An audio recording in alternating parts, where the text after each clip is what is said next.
Bismillahirrahmanirrahim. Assalamualaikum warahmatullahi wabarakatuh. Ni baru siap tadi. Tapak besi, pancang besi kelulut, kukuh, tahan. Ada frame bawah. Ada orang dia tak bawa frame, jadi lembik lah. Tengok. Lepas tu ada tempat untuk ikat, skru. Dan ini yang paling penting, anti semut, anti ananai, anti katak, cicak dan lain-lain. Yang ini lebih kurang 2 kaki. Jadi selalu tanam sikit je, dalam 8 inci macam tu, ataupun boleh lebih sampai 1 kaki, maksudnya 12 inci. Tanam dan dia tak goyang lah. Taman simen. Kemudian kita tengok sini.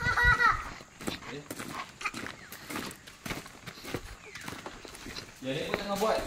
Okey. Yang ni berkaki lah.